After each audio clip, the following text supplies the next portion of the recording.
గెలిచి లేచెను.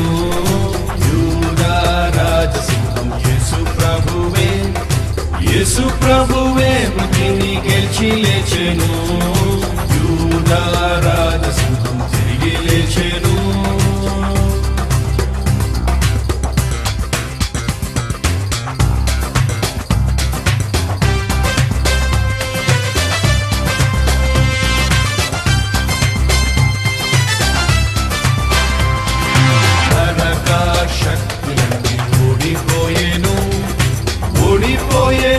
అవన్నీ రాలిపోయేను.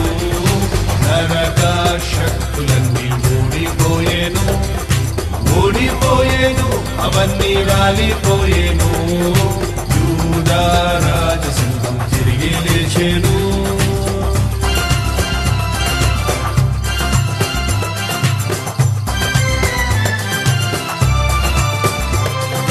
యేసు లేచెనని రూఢి ఆయెను, రూఢి ఆయెను, సమాధి ఖాళీ ఆయెను. యేసు లేచెనని రూఢి ఆయెను, రూఢి ఆయెను, సమాధి ఖాళీ ఆయెను. యూదా రాజసింహం తిరిగి లేచెను.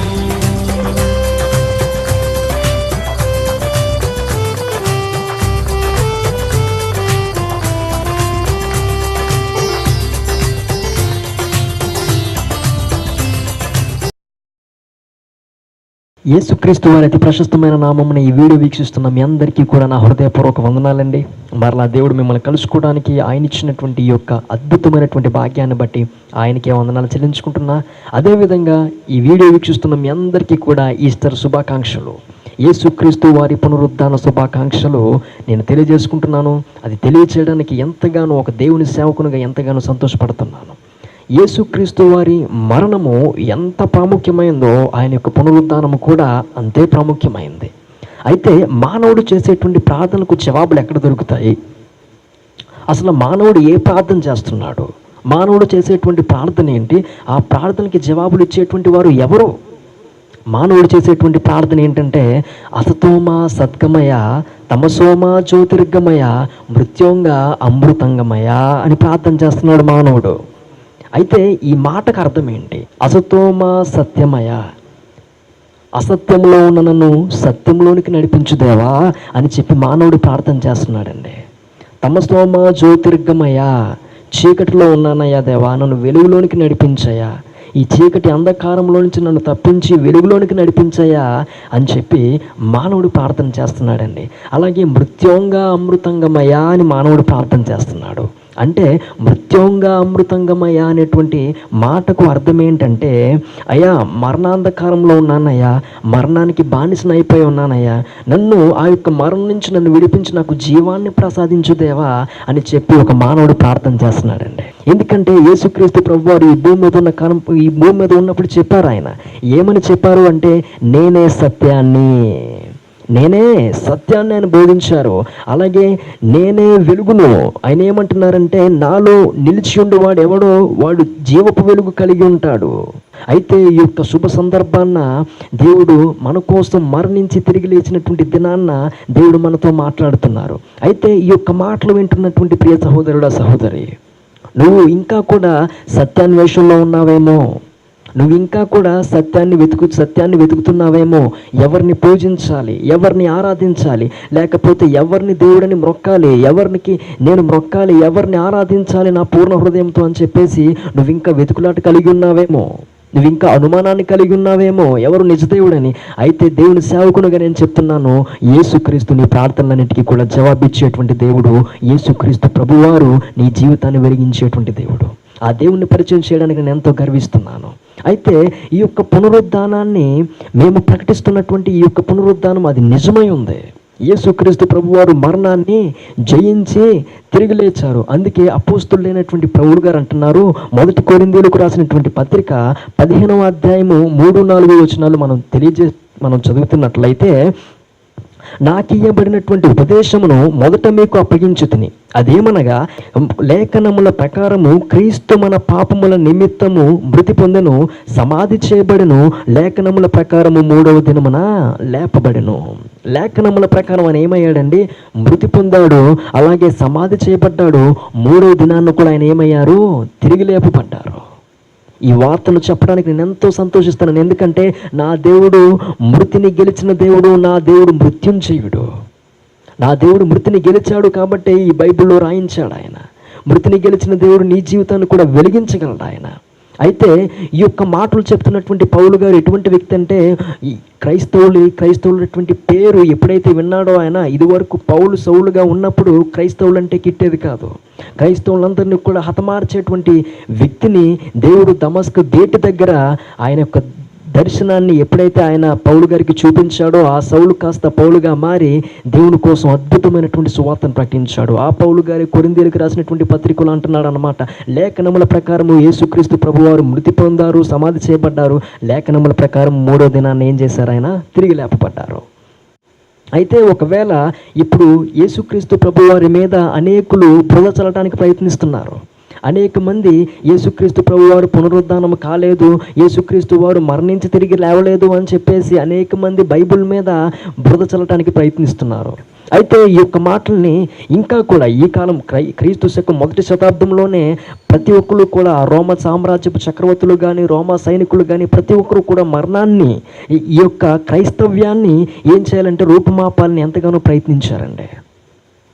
ఆ రోజుల్లోనే కాదు, ఈ రోజుల్లో కూడా అంటున్నారు, యేసుక్రీస్తు ప్రభువారు మరణించి తిరిగి లేవలేదు, ఆయన మరణం కేవలం కల్పితము, క్రైస్తవుడికి తెలియదు నిజము అని చెప్పేసి ఎంతోమంది ఏం చేస్తున్నారంటే, ఈ యొక్క దినాన్న యేసుక్రీస్తు ప్రభువారు పునరుద్ధానుడై తిరిగి లేవలేదు, ఇది ఒక కల్పిత కథ అని చెప్పేసి అనుకుంటున్నారు. అయితే వాళ్ళు ఏ విషయాల్ని బేస్ చేసుకుని ఈ యొక్క మాటలు మాట్లాడుతున్నారు?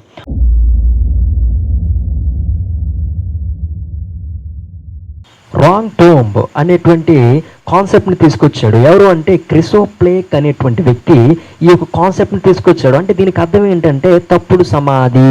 అంటే ఈ యొక్క మగ్దలేని మరియా స్త్రీలు ఏంటంటే ఆ చీకట్లో, ఆదివారం ఇంకా చీకటిగా ఉంది, ఆ చీకట్లో వీళ్ళు యేసుక్రీస్తు సమాధికి కాకుండా పక్క సమాధికి వెళ్ళిపోయారు. అలా వెళ్ళిపోయి యేసుక్రీస్తు ప్రభు పునరుద్ధానుడై తిరిగి లేచారు అని చెప్పేసి చెప్తున్నాడండి. ఈ యొక్క కాన్సెప్ట్ని తీసుకొచ్చిన ఈ యొక్క క్రిసోప్లేక్ అనేటువంటి వ్యక్తి ఇస్తున్నటువంటి సాక్ష్యం ఇది అన్నమాట. అయితే కొంచెం సేపు అదే మనం కరెక్ట్ అనుకుందాం.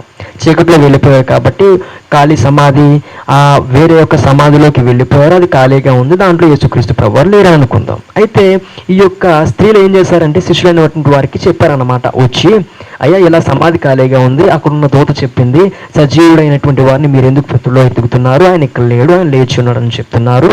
అయితే మీరు కూడా ఒకసారి రండి, మీరు కూడా వచ్చి చూడండి అని చెప్పేసి ఈ యొక్క స్త్రీలైనటువంటి వారు ఎప్పుడైతే ఆ యొక్క మ్యాటర్ చెప్పారో, యేసుక్రీస్తు ప్రభువారు సమాధిలో లేరని, వెంటనే ఈ శిష్యులందరూ కూడా ఏం చేస్తారండి, వచ్చి చూశారు. యేసుక్రీస్తు వారికి 12 మంది శిష్యులు. ఆ 12 మంది శిష్యులు ప్రధానుడు ఎవరు అంటే పేతురు గారు. ఆ పేతురు గారు అలాగే మిగతా శిష్యులు కూడా సమాధిలో ప్రవేశించి చూసినప్పుడు ఆ నారబట్ట పక్కన పెట్టబడి ఉంది, అలాగే ఆ సమాధి కూడా ఖాళీగా ఉంది. అయితే ఒకవేళ ఈ స్త్రీలైనటువంటి వారు తప్పుడు సమాధికి వచ్చినట్లయితే చెప్పుండొచ్చుగా పేతురు గారు, అమ్మ మీరు వచ్చింది తప్పుడు సమాధికి, ఈ యేసుక్రీస్తు ప్రభువారు దాచిపెట్టింది, యేసుక్రీస్తు ప్రభువారిని పాతి పెట్టింది ఆ యొక్క సమాధి కాదమ్మా, ఈ సమాధి కాదు, ఆ సమాధిలో పాతి పెట్టారు అని చెప్పేసి ఈయన చెప్పుండొచ్చు. అయితే వీళ్ళు కూడా కన్ఫ్యూజ్ అయ్యారా? ఓకే, ఒకవేళ వీళ్ళు కూడా కన్ఫ్యూజ్ అయ్యారని అనుకుందాం. అక్కడ ఉన్నటువంటి రోమన్ సైనికులు ఉన్నారు. అయితే ఆ రోమన్ సైనికులు ఎందుకని ఉన్నారు అంటే యేసుక్రీస్తు ప్రభువారి సమాధిని కాపలా కాయడానికి ఉన్నారండి. ఆ యేసుక్రీస్తు ప్రభువారి సమాధిని కాపలా కాయడానికి ఉన్నటువంటి రోమన్ సైనికులకి తెలియదా యేసుక్రీస్తు ప్రభువారిని ఎక్కడ పెట్టారు? అయితే ఈ శిష్యుల్ని చూసినప్పుడు కానీ, లేకపోతే ఈ స్త్రీలను చూసినప్పుడు కానీ వాళ్ళు చెప్పేవారు కదా, ఖచ్చితంగా చెప్తారు. ఎందుకంటే అమ్మ మేము యేసుక్రీస్తు సమాధికి ఏమై ఉన్నాం, కాపలాగా ఉన్నాం, కాబట్టి మీరు వెళ్ళింది తప్పుడు సమాధి, అయితే ఆ సమాధిలో యేసుక్రీస్తు ప్రభువారు లేరు, ఈ సమాధిలో ఉంటారు అని చెప్పేసి రోమా సైనికులైనా చెప్పాలి కదా. ఎందుకంటే ఖచ్చితంగా యేసుక్రీస్తు ప్రభువారిని పెట్టింది ఆ సమాధిలోనే అని చెప్పేసి మరియ గారికి తెలుసు. అలాగే ఒకవేళ మరియ గారు అక్కడ ఉన్నటువంటి మగ్దలేని మరియ తేలినటువంటి వారు కన్ఫ్యూజ్ అయినట్లయితే పేతురు గారు కూడా కన్ఫ్యూజ్ అవుతారండి. పేతురు గారు కూడా ఒకవేళ కన్ఫ్యూజ్ అయ్యారనుకుంటే, ఆ శిష్యులు అనేటువంటి వారు కన్ఫ్యూజ్ అయ్యారనుకుంటే, అక్కడ ఉన్న సైనికులు ఏం చేస్తారు మరి? వాళ్ళు కూడా కన్ఫ్యూజ్ అయ్యారు అనుకుందామా? ఇదంతా కూడా బైబిల్ మీద బురద చల్లటానికి వాళ్ళు చేస్తున్నటువంటి ఈ యొక్క క్రిసోప్లేక్ అనేటువంటి వ్యక్తి వాళ్ళ యొక్క సంబంధులు చేస్తున్నటువంటి ఒక పని అన్నమాట. అంటే బైబిల్ మీద బురద చల్లటానికి వీళ్ళందరూ ఈ పనులు చేస్తున్నారు. యేసుక్రీస్తు ప్రభుని సొంత రక్షకంగా అంగీకరించరు అని చెప్పేసి ఆ యొక్క ఉద్దేశం ప్రకారంగా ఇలా బైబిల్ మీద బురద చల్లారు. కాబట్టే అలాగా ఈ యొక్క క్రిసోప్లేక్ అనేటువంటి వ్యక్తి అలాంటి ఒక బూటక స్టోరీని ఏం చేశాడు, అల్లాడు. అందుకే ఈ యొక్క కాన్సెప్ట్ని తీసుకొచ్చింది క్రిసోప్లేక్ అనేటువంటి వ్యక్తి. రాంగ్ టర్మ్ అనేటువంటి కాన్సెప్ట్ని తీసుకొచ్చాడు. ఇదంతా కూడా బైబిల్ మీద బురద చల్లటానికి తీసుకొచ్చాడు.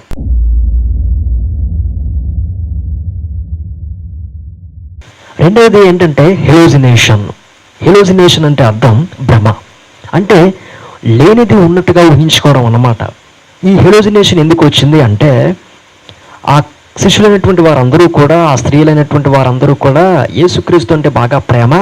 సో అందుకని చెప్పేసి వీళ్ళు బాగా భ్రమపడ్డారు. సో అందుకని చెప్పేసి వీళ్ళు ఇలా ప్రవర్తిస్తున్నారు అని చెప్పేసి ఈ యొక్క హెలోజినేషన్, ఒక భ్రమ అని చెప్పేసి ఇక్కడ ఉన్న వాళ్ళందరూ కూడా బైబిల్ మీద బురద చల్లటానికి క్రియేట్ చేసినటువంటి మాట ఇది. అయితే ఒకవేళ మనం అదే అనుకుందాం, ఒకవేళ వాళ్ళు అనుకుంటుంది భ్రమే అయితే యేసుక్రీస్తు ప్రభువారి శిష్యులు ఎంతమంది అండి? 12 మంది. ఫర్ ఎగ్జాంపుల్ మనం పేతురు గారిని తీసుకుంటే ఆయన తలకిందులుగా సిలువ వేసి మరణించాడు. ఆయన ఎందుకని? ఇది భ్రమే కదా. ఆయన తలకిందులుగా వేసి సిలువ వేసేటువంటి పరిస్థితి వచ్చినప్పుడు, అయ్యా మేము చూసింది భ్రమే, కాబట్టి మేము చూసింది భ్రమే, అవును మేము అనుకున్నాం భ్రమే అది అని చెప్పేసి చెప్పొచ్చు కదా. అప్పుడు కూడా ఏం చెప్పారంటే అలా సిలువ వేస్తున్నటువంటి తలకిందులుగా సిలువ వేయబడేటువంటి సమయంలో కూడా ఆయన చెప్తున్నటువంటి మాట ఏంటంటే యేసుక్రీస్తే నిజమైన దేవుడు, ఆయన మరణాన్ని గెలిచి తిరిగి లేచిన మృత్యుంజయుడు అని చెప్పేసి పేతురు గారు అవనివ్వండి, యేసుక్రీస్తు వారి 12 మంది శిష్యులు కూడా చెప్పినటువంటి మాట ఒకటే. ఒకవేళ అది భ్రమే అనుకుంటే వాళ్ళు ఆ భ్రమకి ప్రాణాలు ఎవరు కదండి. ఒక అసత్యమైన మాటకి ప్రాణాలు ఎవరు కూడా ఇవ్వరు. అయితే వాళ్ళందరూ కూడా ఏం చేస్తున్నారంటే ప్రాణాలు అర్పించడానికి కూడా సిద్ధపడ్డారు. యేసుక్రీస్తు గారి శిష్యులు అనేటువంటి వారు రాళ్లతో కొట్టి చంపబడ్డారు, కత్తులతో చంపబడ్డారు, చర్మం ఒలిచి చంపబడ్డారు, సిలువ వేయబడి చంపబడ్డారు. తను ఎందుకు ఎంత మరణం పొందినా సరే వాళ్ళు భ్రమ అనేటువంటి దానికి చోటు ఇవ్వలేదు. ఎందుకంటే అది భ్రమ కాదు. నువ్వు అనుకుంటున్నావేమో అది భ్రమేనని, హెలోజినేషన్, అది భ్రమే అనుకుంటున్నావేమో. శిష్యులు అనేటువంటి వారు ఇలాగ భ్రమపడ్డారు అని చెప్పేసి నువ్వు కూడా ఇలాగే అనుకుంటున్నావేమో. అయితే అది భ్రమ కాదు.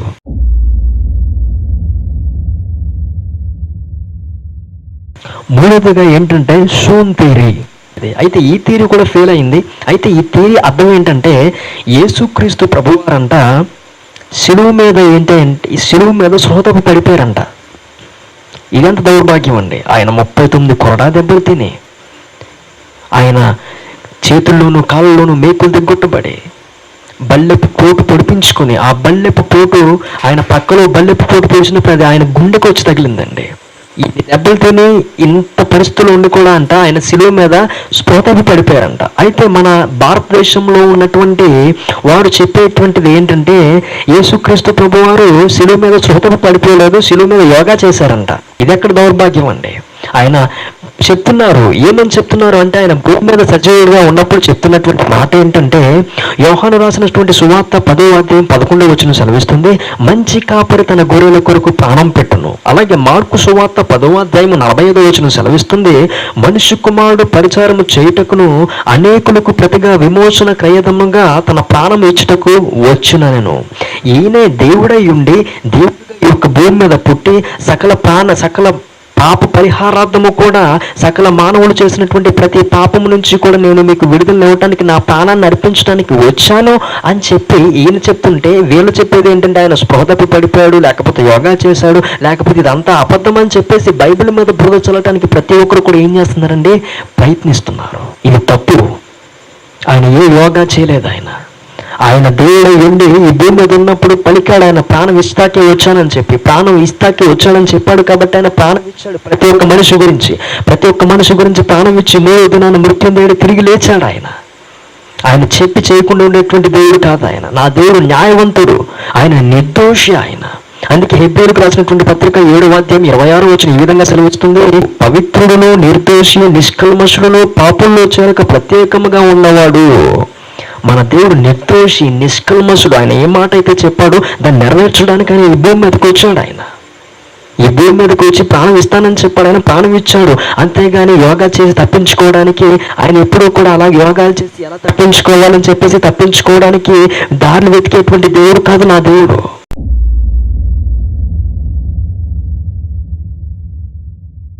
అలాగే 4వదిగా ఏంటంటే బాడీ స్టోలెన్, దేహమును తీసేసుకున్నారంట. ఎవరంట? దేహమును ఎత్తుకుపోయారంట. అంటే బాడీ స్టోలెన్ అంటే యేసుక్రీస్తు వారి ప్రభువారి శిష్యులు ఆయన చనిపోయినప్పుడు ఈయన బ్రతికుండగా చెప్పారు కదా, ఈ యొక్క మాట, నేను 3వ దినాన్న తిరిగి లెగుస్తున్నాను అని చెప్పేసి ఈయన చెప్పారు కదా. సో ఆ మాటను నెరవేర్చడానికి శిష్యులు అనేటువంటి వారు అందరూ అంట యేసుక్రీస్తు ప్రభువారి దేహాన్ని అంటే వేరే దగ్గర దాచిపెట్టేశారంట. అయితే నేనంటున్నాను, ఈయన 3వ దినాన్న తిరిగి లేస్తాడు అని చెప్పి ఎవరికి తెలిసిందయ్యా అంటే, ఎవరికి బాగా గుర్తుందయ్యా అంటే, ఈ యొక్క సద్దుకయ్యులకి, ధర్మశాస్త్రోపదేశకులకి, యూదా మత పెద్దలకి, వీళ్ళందరికీ కూడా ఈ యొక్క మాటలు గుర్తున్నాయి, శాస్త్రులకి గుర్తున్నాయి. కానీ శిష్యులైనటువంటి వారికి ఈ యొక్క మాట జ్ఞాపకానికి రాలేదు. ఈ శిష్యులంట యేసుక్రీస్తు ప్రభు వారి దేహాన్ని అంటే ఏం చేశారంట? దాచిపెట్టేశారంట. నేనంటాను, ఈ యొక్క బైబిల్ మీద బురద చల్లాలని ప్రయత్నించేటువంటి ప్రతి ఒక్కరూ కూడా ప్రవహిస్తున్న చలియేట్లో వ్రాతలు రాసేవారు వీళ్ళందరూ. అవి ఏమన్నా ఉంటాయా? ఉండవయ్యే, అవేమీ ఉండవు. ఎందుకంటే అవన్నీ బూటకమైన మాటలు. అయితే ఈ యొక్క బూటకమైనటువంటి మాటలు విని నీవు అదే నిజమని నమ్మేవేమో. ప్రియ సహోదరుడా, సహోదరి, నా దేవుడు ప్రాణం ఇచ్చాడు. ఆయన ప్రాణం ఇస్తారు అని చెప్పాడు, ప్రాణం ఇచ్చాడు. 3వ దినాన్న తిరిగి లేచాడు, పునరుద్ధానుడై తిరిగి లేచాడు, మరణాన్ని జయించాడు. ఈ లోకంలో ఉన్నటువంటి రాజుల్ని, చక్రవర్తుల్ని, ప్రతి ఒక్క వీరుణ్ణి ఈ యొక్క మరణం తన గుప్పెట్లో పెట్టుకుంది. కానీ నా దేవుడు మాత్రం మరణాన్ని ఆయన గుప్పెట్లో పెట్టుకున్నాడు. ఎంత గొప్ప దేవుడు అండి! అందుకే నా దేవుడు మృత్యుంజయుడు. ఆయన అంత గొప్ప దేవుడిని ఆరాధిస్తున్నాం మనం. అయితే ఈ యొక్క వాక్యం వింటున్న నీవు కూడా తెలుసుకోవాల్సింది ఏంటంటే, మరణాన్ని జయించి తిరిగి లేచినటువంటి దేవుడు నీకు కూడా విజయాన్ని ఇస్తాడు. అనారోగ్యంతో బాధపడుతున్నావా? ఆయన నీకు స్వస్థత ఇస్తాడు.